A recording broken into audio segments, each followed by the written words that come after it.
boas, um amigo pessoal, um querido, né, professor da Universidade de Dermatologia, futuro supervisor da residência, né? Daqui uns dias já vai assumir.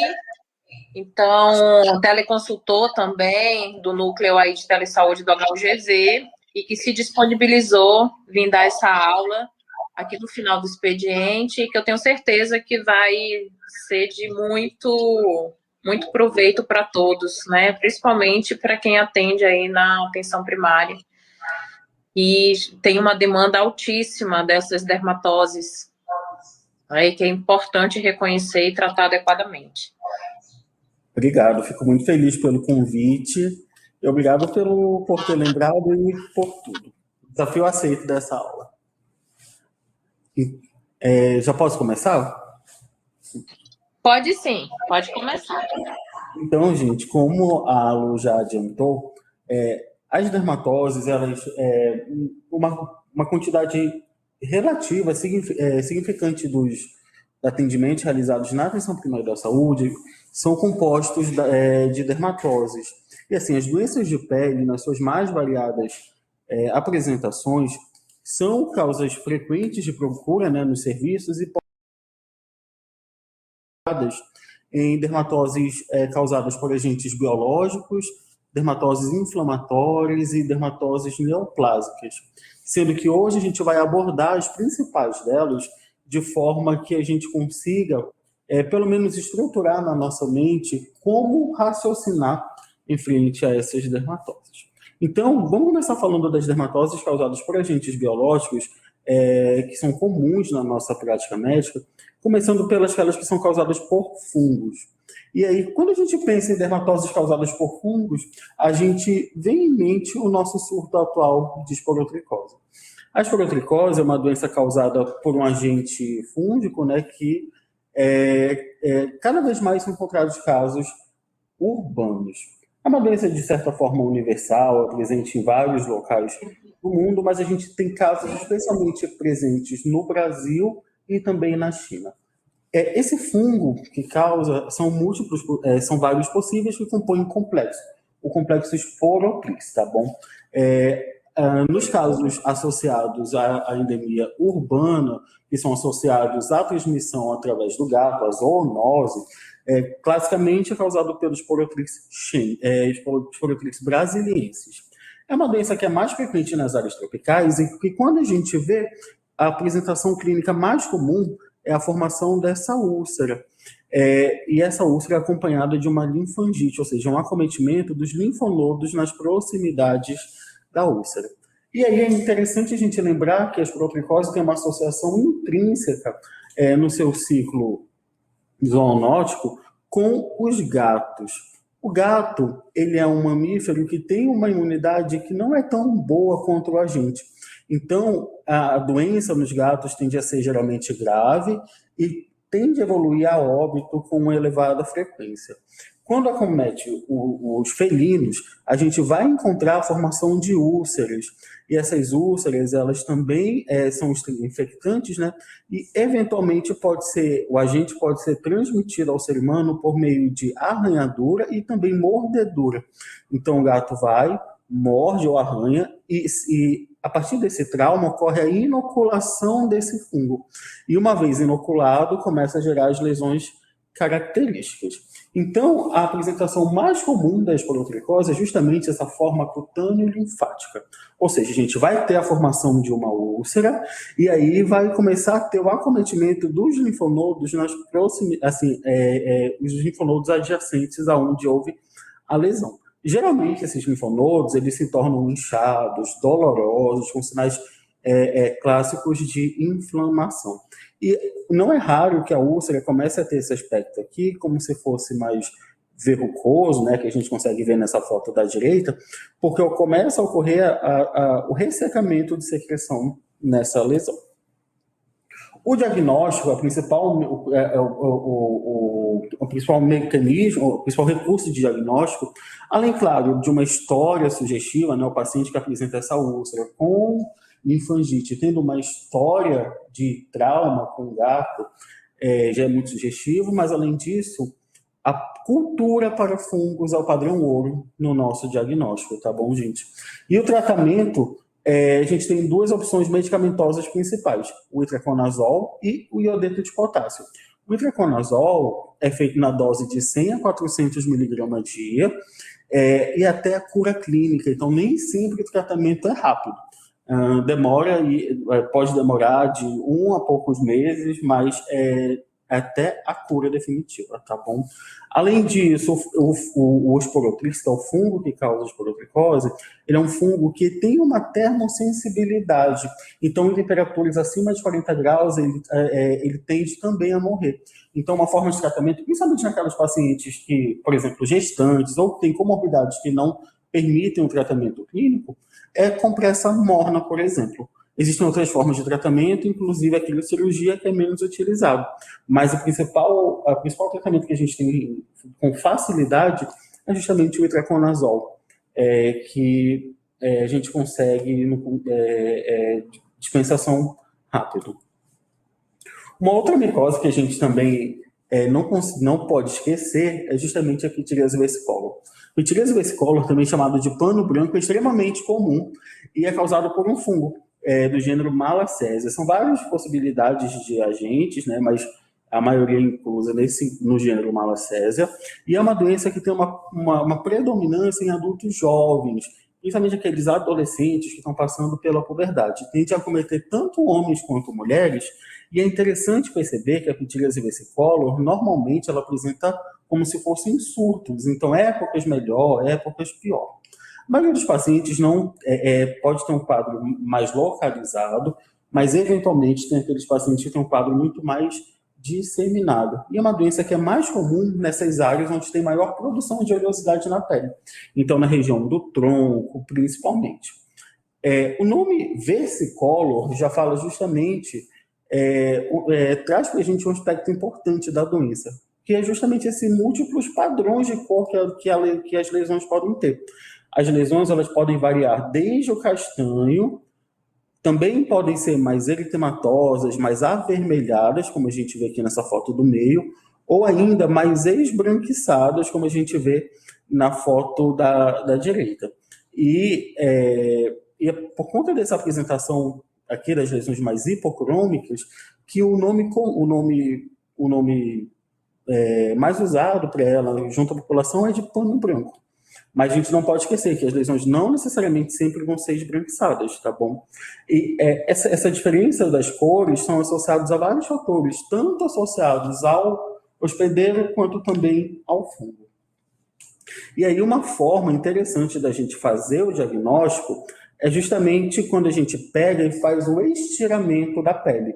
Então, se a gente pega na ponta da lesão e estica a pele, a gente vai ter a formação dessa descamação aqui bem fina, que é o que se chama de descamação furfurácea, ou seja, bem fina, que lembra um pó. E aí, se eu pego, estiro essa pele lateralmente, a gente vai fazer o sinal de Zireli. E isso é sugestivo da doença. Se eu pegar e fizer um atrito com algum objeto em cima da lesão e soltar essa descamação, a gente tem um sinal de Mejnier. Então, essa é uma manobra semiológica simples que consegue fazer com que a gente tenha uma proximidade do diagnóstico. Geralmente, as lesões do pano branco, elas não são muito sintomáticas. O paciente pode reclamar de uma leve coceira associada, ou pode eventualmente falar que piora no sol. E esse aspecto de recorrência é relativamente frequente, tá? Como que a gente faz o tratamento do pano branco? A gente acaba que associa, dependendo da extensão da doença, medicações tópicas e orais. Mas é interessante que, quando a gente escolhe um antifúngico tópico, a gente pode fazer o uso do cetoconazol, ou da terbinafina tópica, existem várias opções, e também que a gente associe um shampoo antifúngico nesse paciente. Por quê?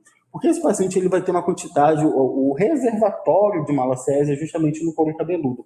Então, a gente precisa tratar as lesões do corpo, mas também fazer o tratamento com antifúngico no couro cabeludo, tá? E dependendo do caso, da extensão, a gente pode fazer o uso de antifúngicos orais, E é também importante que a gente consiga controlar esse fator de piora. Então, assim, o paciente tem a pele muito oleosa, é interessante que a gente faça certas orientações, como, por exemplo, fazer com que esse paciente não passe muito tempo suado, ou se esse paciente, por exemplo, vai para a academia, passa muito tempo com aquela roupa, faça troca frequente, tá bom? E aí, principalmente após o tratamento, depois que a gente trata, o paciente ainda pode ficar com uma manchinha onde tinha lesão antes. E aí, essa mancha, a gente pode estimular uma exposição solar controlada para esse paciente, que isso ajuda a repigmentar com o passar do tempo, tá?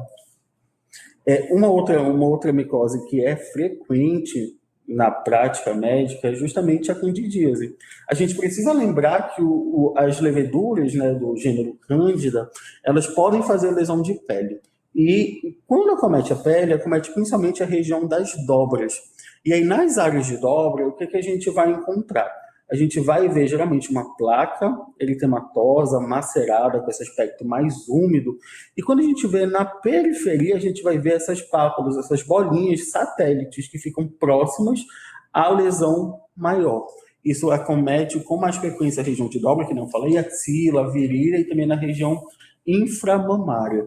Nesse caso da candidíase, é importante a gente ver se o paciente não tem ficado com essa área muito úmida por muito tempo, ou se tem comorbidades associadas que estejam descontroladas, classicamente diabetes. E aí, o tratamento, geralmente, com antifúngico tópico, tem boa resposta. Mas também tem as dermatofitoses, que são as tíneas. O que acontece?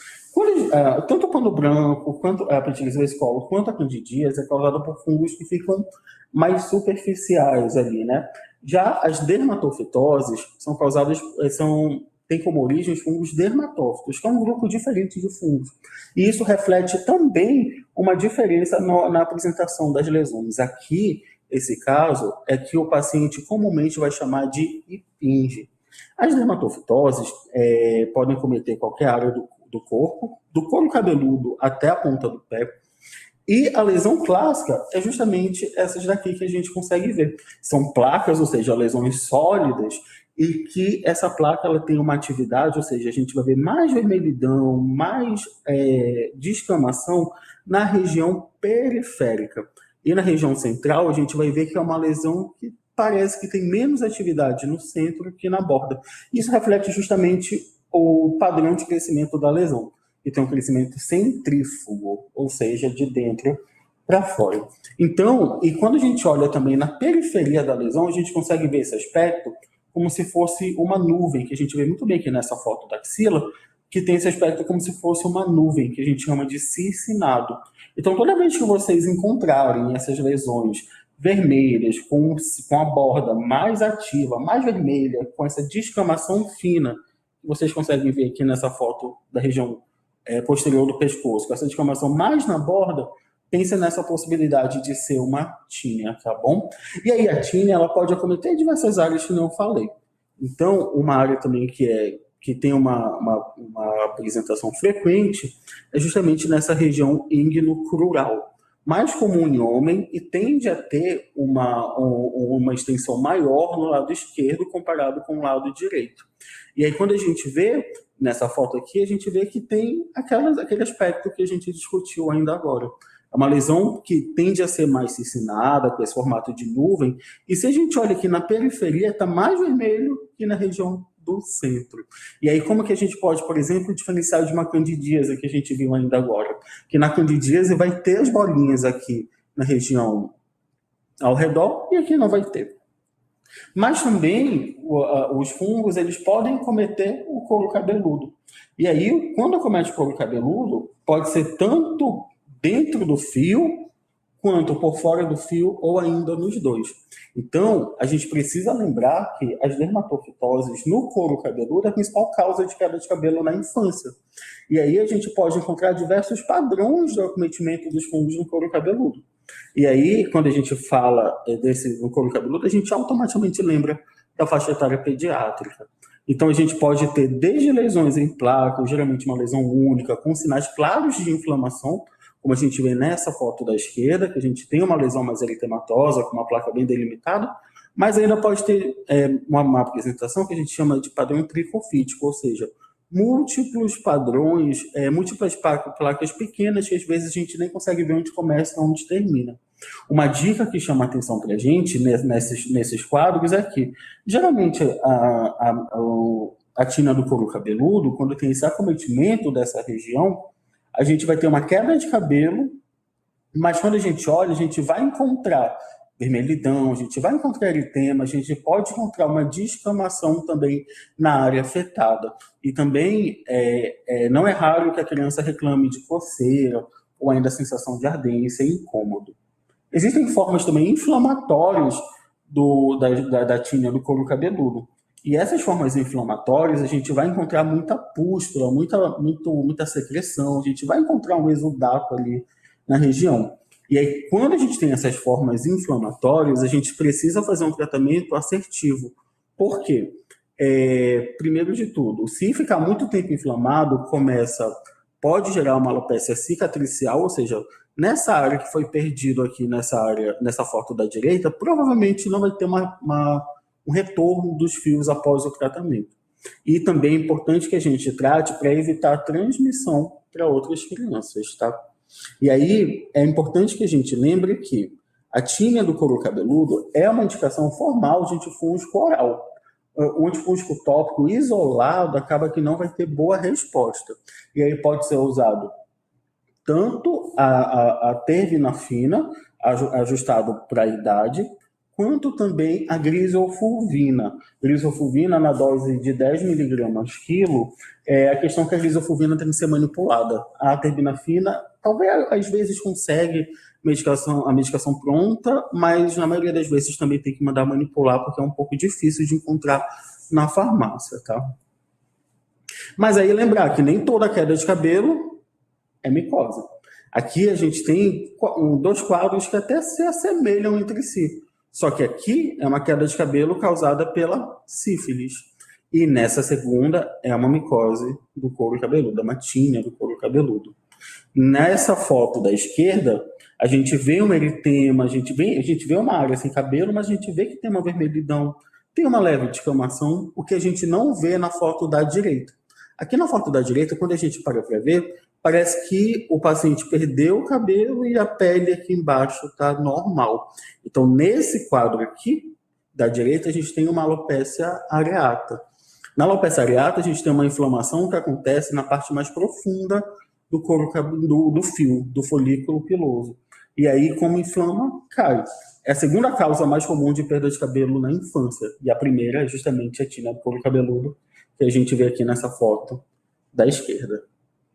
E aí agora, sobre como que a gente vai fazer o tratamento da tínia, né? Principalmente da tínia corporis, dos quadros causados pelos fungos dermatófitos, a gente pode fazer o uso de antifúngicos tópicos, geralmente 2 vezes ao dia, por 21 dias, ou até controle, a gente estende um pouquinho, dependendo do caso, da extensão ou da baixa resposta à medicação tópica, a gente pode associar o antifúngico oral. Só tem que ter cuidado, às vezes, com o cetoconazol oral, por exemplo, que é um recurso que a gente tem com facilidade no contexto do SUS, é que pode ser hepatotóxico, tá? Já existem também doenças de pele que são causadas por bactérias. Essas doenças também compõem uma queixa frequente e se reflete em procura frequente a serviços de saúde devido a elas. E aí, quando a gente pensa nessas doenças bacterianas, a gente tem 2 agentes principais associados, os Staphylococcus aureus e os Streptococcus pyogenes. Como que funciona? Essas infecções de pele, dependendo da altura da infecção, a gente vai ter manifestações diferentes. Quanto mais superficial a gente tem a infecção, a gente vai tendo manifestações como, por exemplo, crostas que são derivadas do ressecamento de secreção, a gente pode ter uma área mais exulcerada, e conforme vai se aprofundando, a gente vai ver menos crosta, menos secreção, e a gente vai ver mais edema, como, por exemplo, na erisipela ou na celulite, tá? Então, quando a gente pensa em infecção de pele, automaticamente vem na nossa mente o impetigo. Impetigo é uma infecção superficial que pode ser causada tanto pelo estáfilo quanto pelo estrepto. É interessante a gente perceber que o impetigo, em relação à sua apresentação clínica, pode ser dividido em dois grupos, de duas maneiras. No impetigo crostoso e no impetigo bolhoso. O impetigo crostoso é o mais comum. E aí nele, o que, que a gente vai ver? Que geralmente ele se inicia ao redor dos orifícios, geralmente na face. Então, ao redor do nariz, ao redor das narinas, ao redor do olho, ou ainda na região auricular, por exemplo. E aí a gente vai ter a formação de diminutas pústulas que rapidamente se rompem. E aí deixam uma área ulcerada. Quando eu digo uma área ulcerada, é justamente uma área de pele como se ela estivesse mais machucada. E aí essa área ulcerada vai começar a ocorrer o ressecamento do conteúdo dessas pústulas, né? E vai gerando essa crosta. E uma coisa interessante é que essa crosta, quando vai se formando, vai tendo um aspecto de mel, como se fosse mel seco em cima da pele. Por isso que essas crostas a gente chama de crostas melicéricas, ou seja, que tem esse aspecto que lembra mel seco na pele. O impetigo crostoso, ele pode acontecer em qualquer idade, mas é uma doença clássica da infância, tá? E tende a ser oligosintomático, o paciente geralmente não tem maiores repercussões associadas. Já o impetigo bolhoso, o que a gente vai ter? A gente não vai ter aquele aspecto, as crostas tão bem definidas. A gente vai encontrar crostas melicéricas, mas elas não vão ser tão chamativas quanto no impetigo crostoso.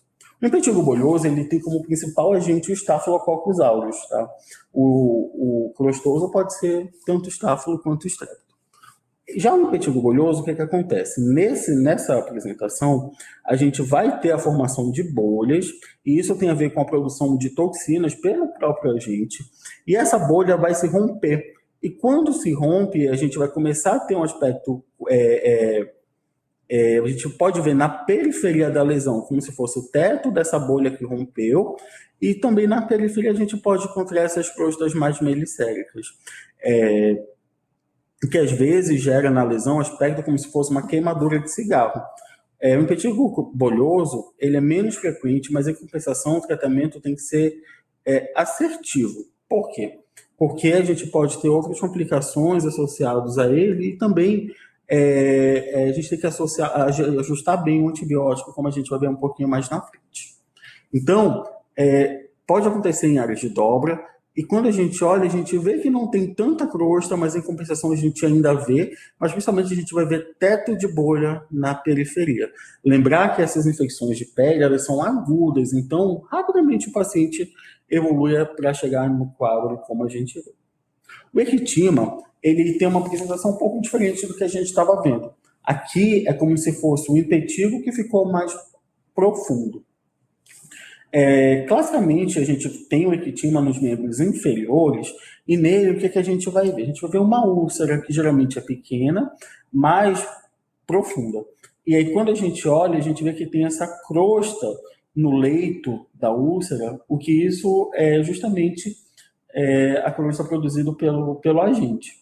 E aí, o ectima pode ser único, mas pode ser múltiplo, e quando a gente faz o tratamento, ele pode evoluir com cicatriz, justamente porque ele acomete porções mais profundas da pele. Já o furúnculo, ele é uma infecção que se origina no folículo piloso. Ele tem como agente principal o Staphylococcus aureus, né? E aí, o furúnculo, geralmente, o que a gente vai ver? A gente vai ver um nódulo que vai ser intensamente inflamatório. A gente vai ver muito eritema, a gente vai ver muito calor associado, o paciente vai reclamar de dor na lesão. E aí, geralmente, esse nódulo ele vai começar a ter um orifício relativamente central e que, com o evoluir da doença, vai inflamando ali, né, vai gerando uma necrose no tecido. E com o tempo, esse material necrótico sai, que é o que se chama popularmente de carnegão. O furúnculo ele é uma doença que é frequente no nosso meio, nos nossos atendimentos, e que o paciente ele pode, porventura, ficar tendo sucessivos episódios ou apresentação de mais de um furúnculo simultaneamente. E aí esse quadro a gente chama de furunculose, tá bom? É importante que a gente faça o tratamento certinho do furúnculo e, inclusive, descolonize esse paciente, que eu vou falar um pouquinho mais na frente. Por quê? Às vezes é muito comum que dentro das famílias os indivíduos fiquem tendo várias vezes doenças causadas pelo estáfilo. E aí um paciente pode ter foliculite, o outro pode fazer um impetigo, o outro pode fazer um furúnculo, porque é como se fossem apresentações, doenças diferentes causadas pelo mesmo agente etiológico. Mas a gente tem que sempre ter uma sirene naqueles pacientes que ficam tendo furúnculo com muita repetição. Por quê? Existe uma doença que se chama hidradenite supurativa. A hidradenite ela é uma doença que acontece no folículo piloso também, só que é uma doença inflamatória da pele. Nessa doença, o paciente ele vai ter a formação, uma inflamação muito importante no folículo, que vai pegando os folículos ali do lado, que vai gerando verdadeiros nódulos, principalmente nas áreas de dobra, nas áreas em que tem uma maior purificação. E aí, conforme vai tendo esse processo inflamatório, isso é crônico, né? Então inflama, desinflama, vai tendo sucessivos episódios de lesões como o furúnculo, vai gerando cicatriz na área.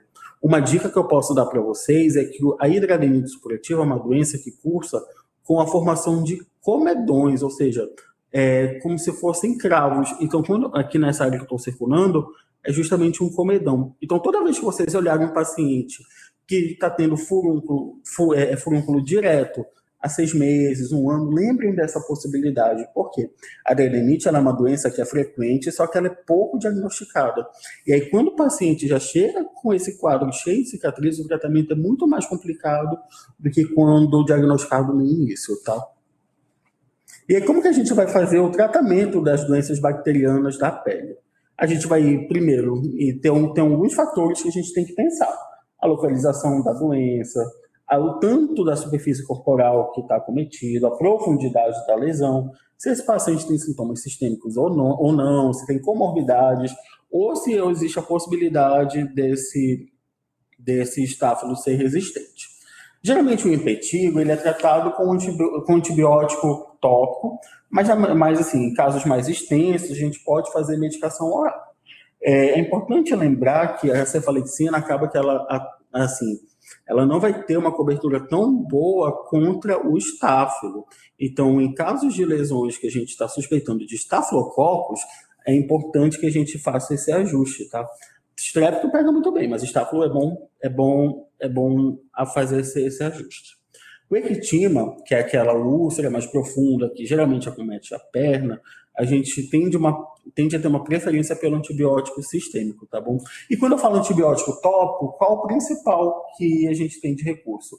A mupirocina, o ácido fusídico e também a neomicina. Mas a neomicina a gente tem que ter um cuidado importante, porque a neomicina, ela pode ser um agente que faz dermatite de contato, principalmente quando exposta ao sol. Então, tem que ser um uso muito bem orientado do paciente, o paciente não pode se expor, e só pelo período de tempo que vocês estipularem, nada de fazer o uso prolongado, e também, às vezes, o paciente faz da neomicina a medicação de estimação, então ele tem que ser bem orientado para não fazer isso, tá? Já o furúnculo, se for uma lesão pequena, muito inicial, ele pode ser autolimitado, então compressa de água morna pode ser feito. Mas na maioria das vezes a gente vai precisar de fazer antibiótico sistêmico, e aí pensar na possibilidade de fazer sulfamethoxazol com diatropina, amoxicilina com clavulonato, principalmente naqueles quadros que o paciente fica tendo lesões de repetição. E às vezes, quando a lesão está muito flutuante, tem muito pus, pode ser feita a drenagem cirúrgica. Mas é aquilo, o ideal é que quando vai drenar, tenha certeza de que não é uma hidradenite, tá bom? Porque hidradenite drenado piora muito a cicatrização. E aí, quando a gente pensa agora nas dermatoses inflamatórias, a gente também lembra que são doenças frequentes no nosso meio. Inclusive, algum de vocês deve ter alguma dessas que a gente vai falar hoje. Então, a gente já falou das principais fúngicas, das principais bacterianas, e agora vamos dar uma pincelada nas inflamatórias, porque são doenças que a gente encontra com muita facilidade. Quando a gente pensa, vem logo o protótipo dos eczemas. Os eczemas, que são representados classicamente pela dermatite de contato, são lesões pruriginosas da pele. O eczema, para ele acontecer, ele depende de vários fatores.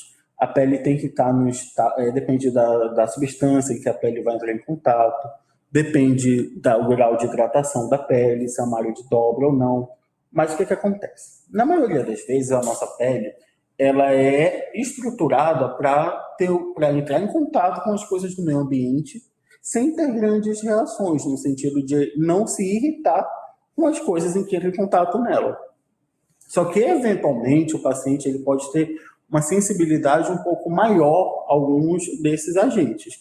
Isso pode se desenvolver tanto por um mecanismo alérgico, quanto por um mecanismo de citotoxicidade mesmo, ou seja, o produto que entrou ali na pele pode ser uma substância mais ácida ou mais alcalina, ou essa pele pode estar úmida e isso favorecer dela se irritar, mas de maneira geral ocorreu uma irritação por algum produto que não deveria ter irritado.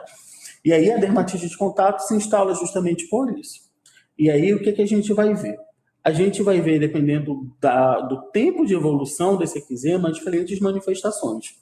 Quanto mais agudo é essa irritação, a gente vai ter bolhas, a gente pode encontrar vesículas, a vermelhidão é mais intensa, e aí o paciente ele pode ter também uma exudação em cima da lesão mais vista. E conforme esse eczema vai ficando mais antigo, ou seja, mais tempo de evolução, e o paciente não suspende o uso do produto que está irritando, a gente vai começar a ter uma lesão com aspecto diferente. A gente vai ter uma lesão que, como coça, vai ficar mais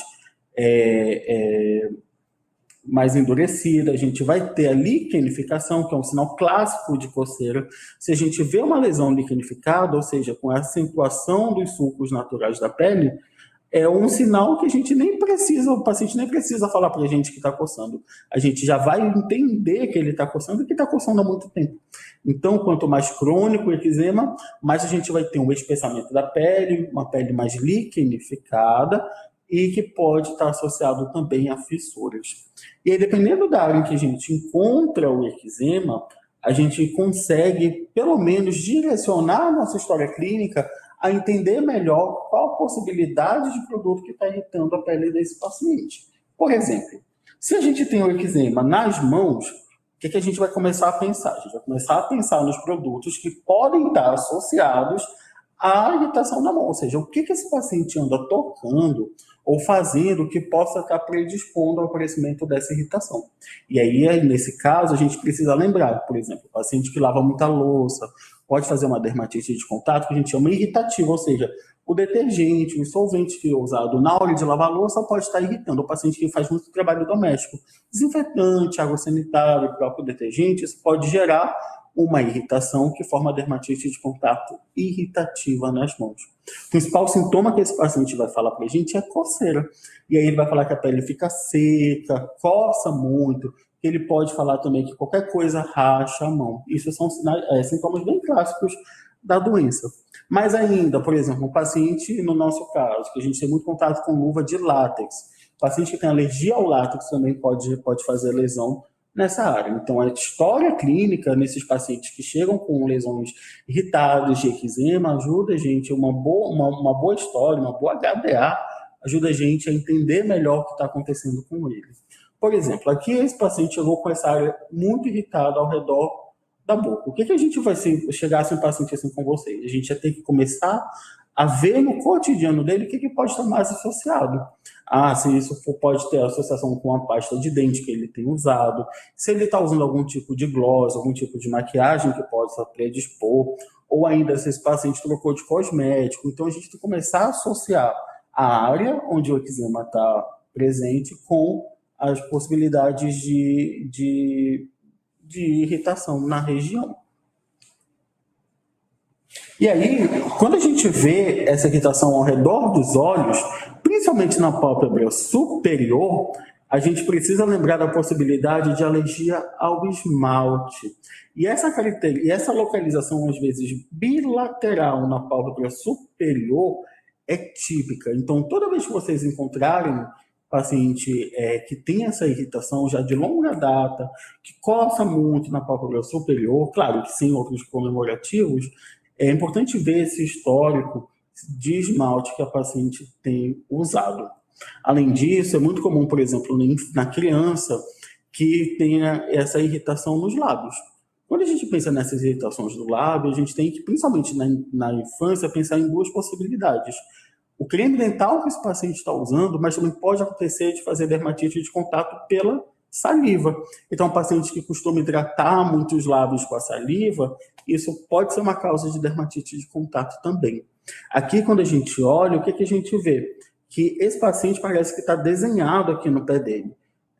Na área mais próxima dos dedos e mais próxima da região plantar, a gente tem um eczema crônico, ou seja, muito antigo, uma lesão ressecada, espessa, liquinificada, até com uma certa descamação, bilateral e muito bem delimitada. Então, quando a gente olha, o que a gente precisa pensar aqui? Provavelmente algum sapato, algum calçado que ele está usando. E aí, aqui na referência que eu usei, falava que era um contato ao couro. Provavelmente ele usava sapatos de couro e começou a irritar o pé. Aqui a gente vê um eczema na ponta do dedo até metade do braço. O que geralmente entra em contato nessa região? Luva de látex. Então, aquelas luvas que a gente usa para as atividades domésticas pode ser uma causa de irritação, por exemplo. Então, é importante que a gente entenda e saiba ver a lesão e também direcionar a nossa história para cada caso do paciente, tá bom?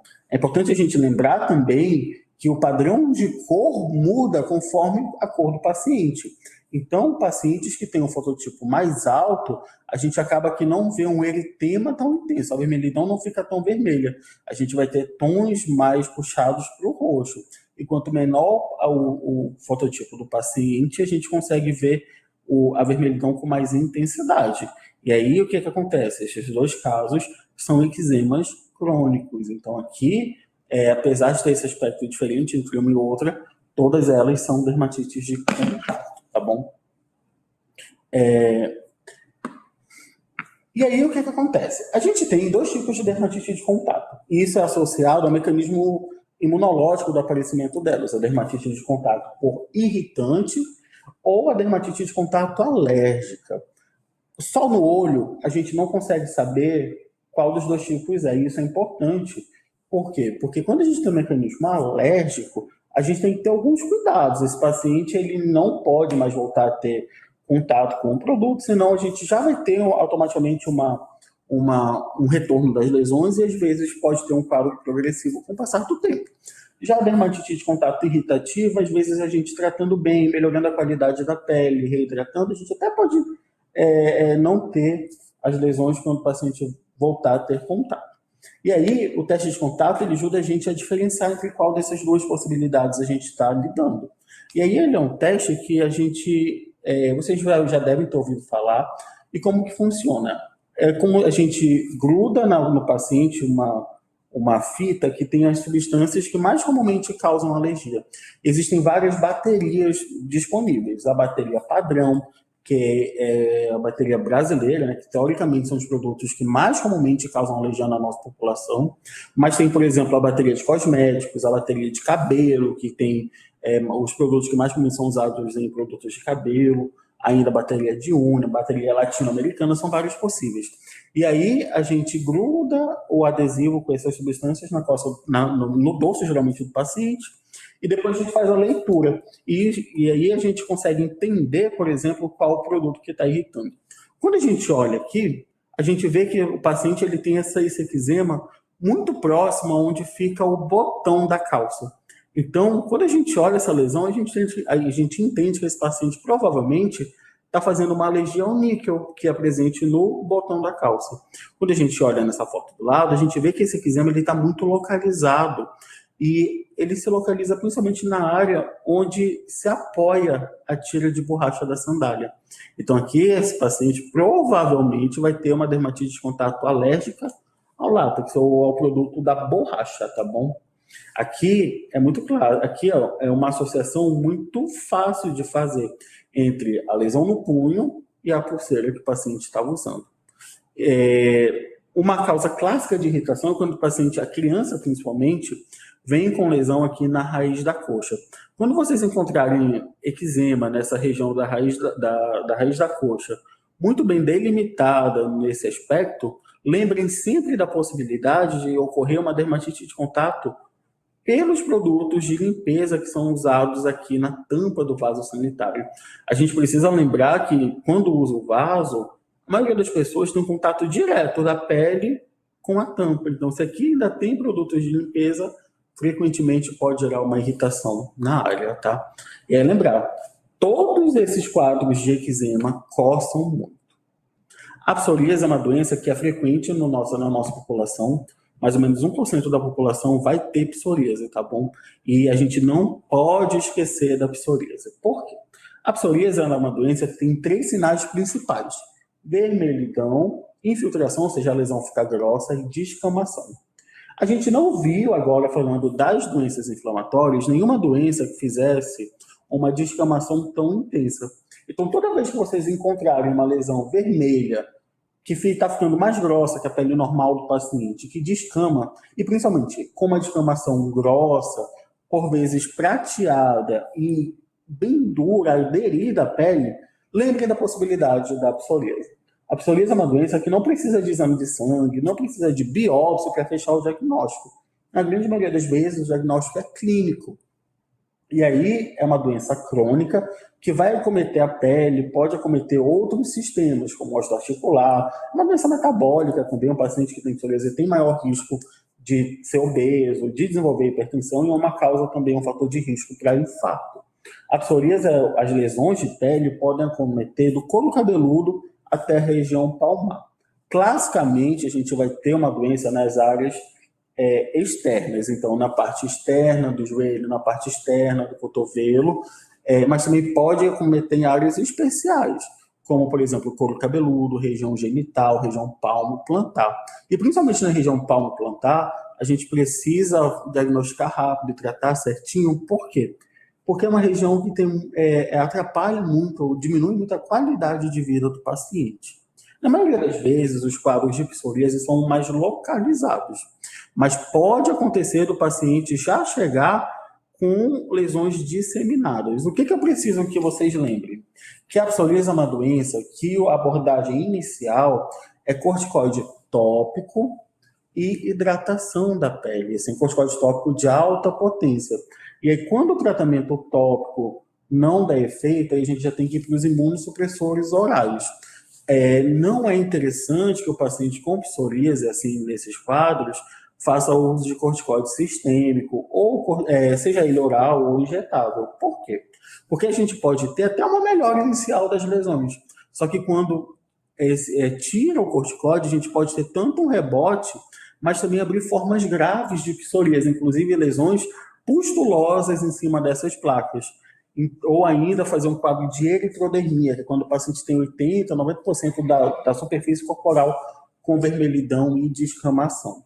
Então, toda vez que vocês estiverem em frente a uma psoríase, nem precisa ser tão espalhado assim, lembrem de corticoide tópico de alta potência e hidratação, tá bom?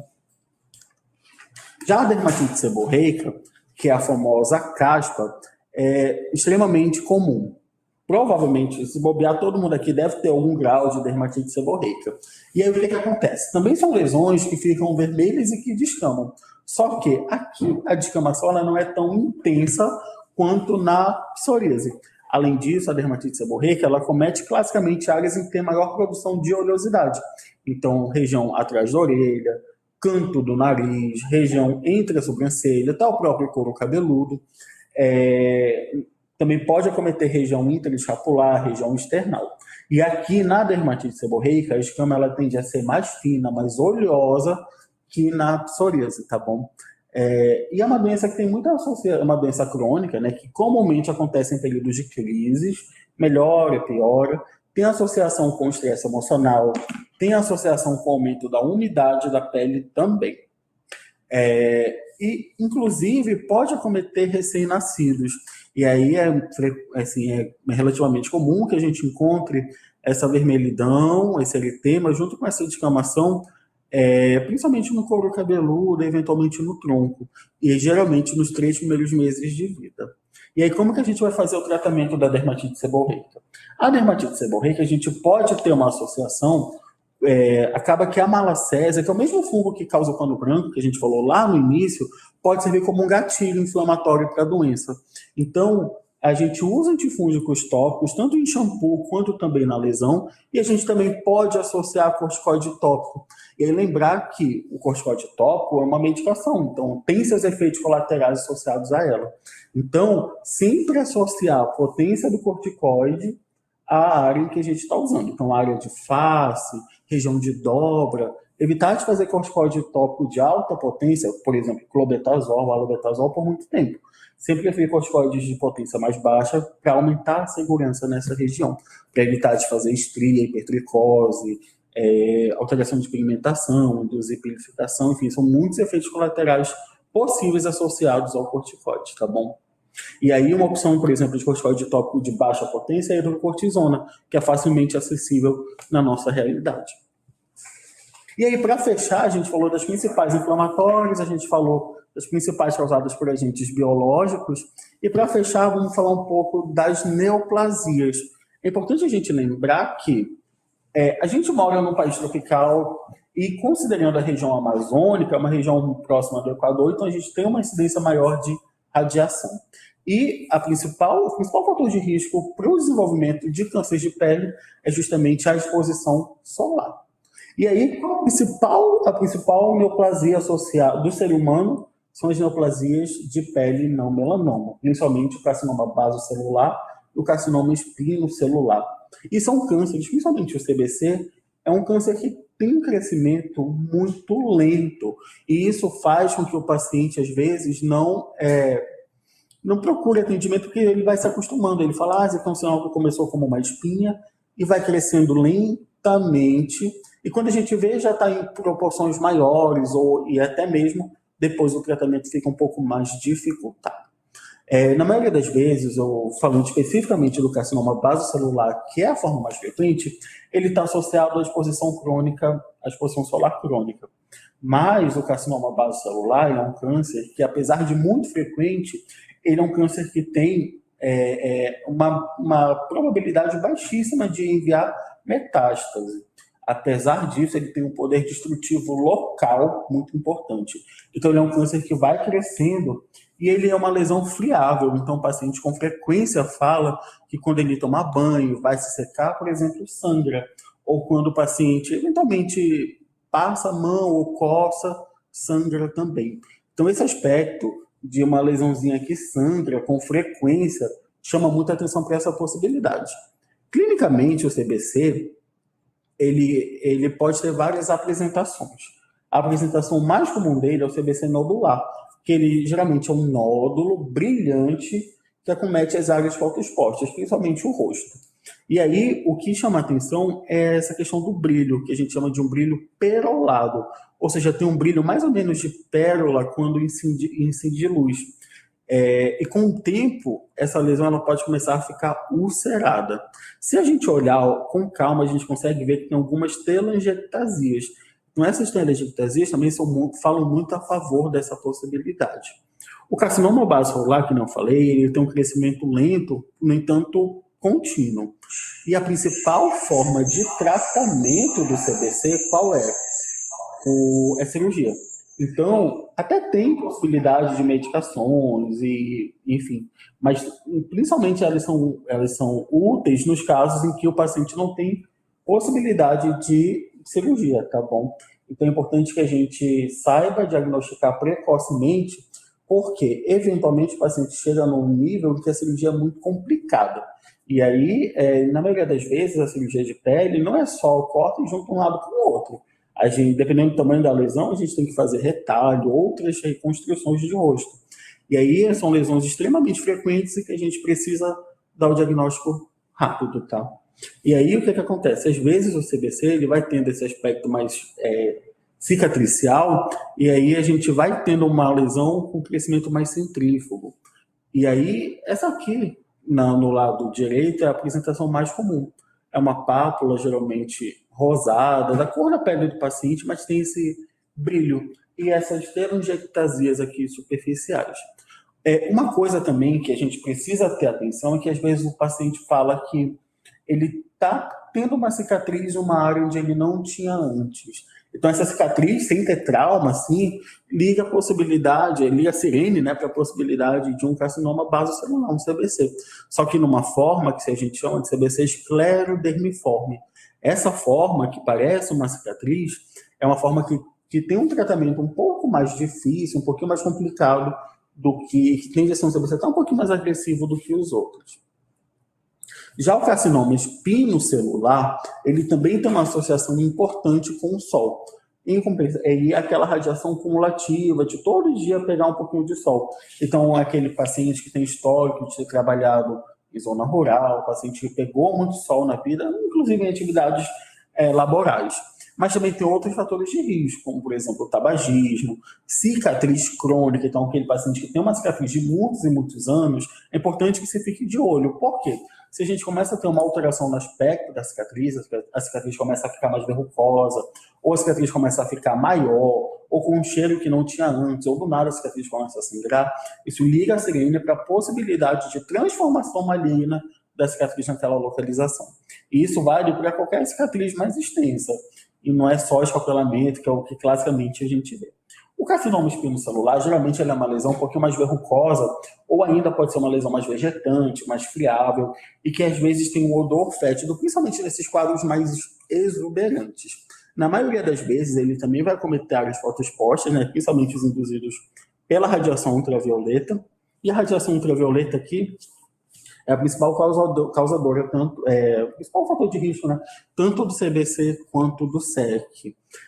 A radiação ultravioleta, inclusive, a gente tem que estimular sempre a fotoproteção, porque esses dois tipos de, na verdade, os cânceres de pele, a grande maioria deles, né, inclusive o melanoma, são cânceres que existe a possibilidade da gente fazer a prevenção. E a principal forma de prevenção, além de, claro, medidas físicas, como, por exemplo, usar chapéu de aba larga, roupas com um fator de proteção, também o uso de fotoprotetor tópico é a principal medida que evita o aparecimento desses cânceres, tá bom? E aí, lembrando, câncer de pele, lembre sempre das lesões que sangram, e a principal forma de tratamento é cirúrgica. E aí o ideal é que todas essas lesões sejam avaliadas. No paciente com mais de 50 anos, é bom a gente ficar com mais atenção a eles, tá bom? E aí, se vocês tiverem dúvida, a gente ainda tem um tempinho para discutir. Obrigado. Em ponto. Aula muito boa, Thiago. Muito boa mesmo. Bem didática, fácil de entender. Obrigada. Muito obrigado.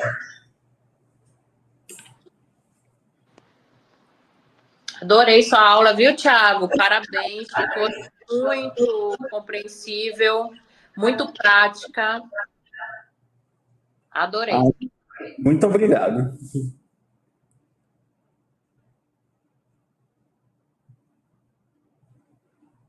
E se tiver alguma dúvida ou qualquer discussão, vamos aproveitar, porque a gente ainda tem um tempinho, né? Uma dúvida. Eu acho que no próximo momento a gente poderia falar de farmacodermia na APS. É importante mesmo. Olha, tem uma dúvida sobre cisto sebáceo infectado. De que maneira vamos fazer isso? Show. É o seguinte, o cisto sebáceo, também chamado cisto epidérmico, ele é uma lesão benigna da pele, né, que geralmente está presente ali nas áreas em que a pele é mais grossa, como cabeludo, pele do dorso. E aí, o que acontece? É como se fosse uma bolsinha que tem uma cápsula e dentro dele ele conteúdo de queratina, que tem até um cheiro meio característico, assim, que nem sempre é tão agradável. Eventualmente, o cisto epidérmico pode acontecer de infeccionar, de inflamar. E aí, a principal forma de tratamento é cirúrgico. Então, na cirurgia, na lesão que não está inflamada, tem que ser feita a retirada total da cápsula. Se ficar cápsula, a lesão volta. Beleza. Mas, quando essa lesão está infeccionada, primeiro é importante que a gente diminua, trate a infecção. Então, a gente faz um antibiótico sistêmico, faz compressa de água morna. Eventualmente, às vezes, quando fica muita secreção, pode ser drenado, mas se a maioria não, melhor só com antibiótico e a compressa melhora. Depois que ele tiver desinflamado, aí chega a hora de fazer a cirurgia. Mas o importante é que está infeccionado, antibiótico, anti-inflamatório e compressa.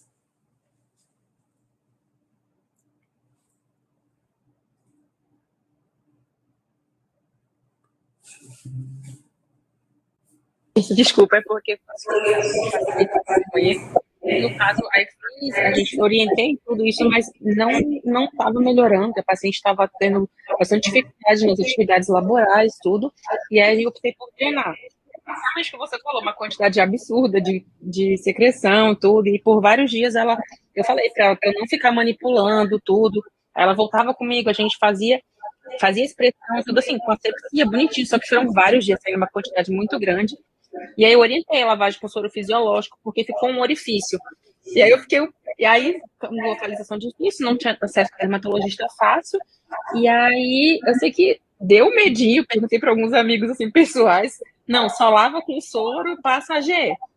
E aí eu fiquei assim, meio insegura. E depois ficou uma fibrose. Aí eu fiquei insegura em questão de retorno, como. Até outra dúvida que eu também tenho em relação à descolonização que você falou. A gente vai orientar essa descolonização para os pacientes depois que eles têm 3 episódios. Eu realmente fico com essa dúvida. E a descolonização, a gente vai fazer com a clorexidina e por quanto tempo? Então, uma opção, assim, a descolonização ela tem que ser feita com todos os pacientes que tiveram lesões de impetigo ou lesões de piodermites no geral. E aí, como que funciona? A intenção da descolonização é diminuir a quantidade de bactéria nessas áreas que são reservatórios, né? Então, uma opção que a gente pode fazer, por exemplo, é usar um antibiótico tópico, por exemplo, a mupirocina, em áreas específicas por certo período de tempo. Então, por exemplo, quais são as áreas em que a gente orienta o paciente depois do tratamento e todos os familiares, todo mundo que mora com ele, no vestíbulo nasal, na região embaixo das unhas, pode passar também no implante do couro cabeludo, umbigo, região das virilhas, região de dobra e região perianal, que é uma área importante. E aí, por exemplo, faz a mupirocina. Em relação ao tempo, isso varia um pouco conforme a literatura. Tem locais que falam em 5 dias, em 1 semana, tem locais que pedem para repetir, mas na maioria das vezes, fazendo 5 dias, já fica tudo certo. Uma opção também de descolonização, que é um pouco difícil, às vezes, é fazer descolonização com hipoclorito, mas são casos muito localizados, muito específicos, ou com clorexidina, e na maioria das vezes, fazendo a mupirocina tópica, a gente já tem um bom resultado e a gente para de ter lesões de repetição. E sobre a questão da fibrose, que eu fiquei, daquele paciente do cisto, eu fiquei preocupada. Estou esperando ela voltar.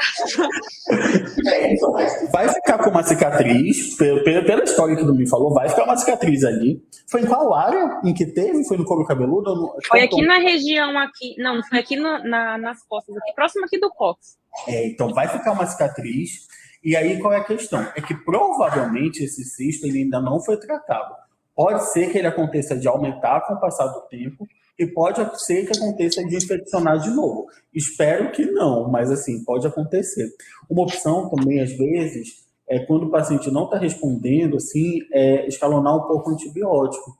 Então, por exemplo, eu estava fazendo com cefalexina. Aí uma opção seria tentar, por exemplo, a clindamicina para controlar mais rápido essa infecção, porque pensando em estafilococos.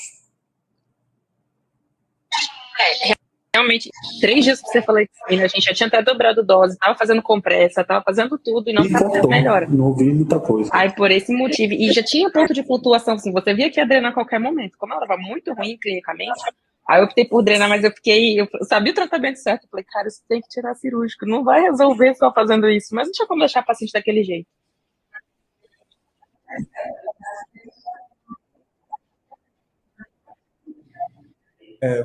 E aí faz certo, assim, talvez só a gestão do antibiótico e tal já ajudasse a melhorar mais rápido a infecção. Tem uma dúvida sobre crianças com impetigo devem receber afastamento da escola. Então, o que acontece? Iniciando o tratamento, não precisa afastar, mas é importante que descolonize. Na verdade, a escola é uma grande fonte de estáfilo, né? Então, assim, quadros mais extensos, ou que o paciente vai com febre, talvez valesse a pena afastar, mas de rotina não precisa. começando o tratamento, a gente já controla o processo. E a resposta é muito rápida com o antibiótico.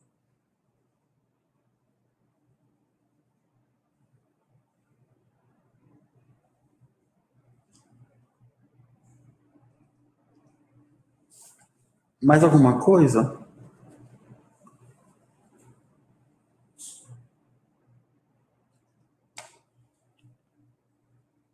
E lembrar, gente, que uma das principais formas de contágio é aperto de mão. Então, assim, às vezes de apertar a mão, a gente já começa a ficar colonizado por estáfilo. Então, às vezes a gente não sabe de onde veio. Muitas possibilidades. E aí, às vezes, quando a gente entra em contato com o estáfilo de uma cepa diferente da que já coloniza a nossa pele, porque em uma grande quantidade da população, o Staphylococcus aureus ele faz parte da microbiota. Às vezes, quando troca essa cepa, a gente começa a ter lesões de furúnculo, impetigo, enfim. Então, é importante esse processo da descolonização.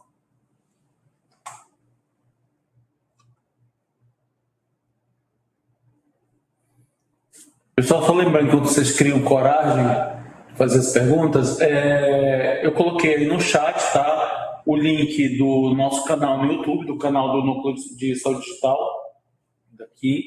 E aí, assim que ficar disponível a gravação, que demora uns minutos, eu vou colocar lá no canal e aí vocês podem acessar por lá, tá? Como eu falei para a doutora Luciana, a gente sempre está divulgando. A gente divulga, às vezes, o link direto, né, que já vai para o vídeo, mas só vocês entrarem lá no canal que vocês vão ver, tá bom?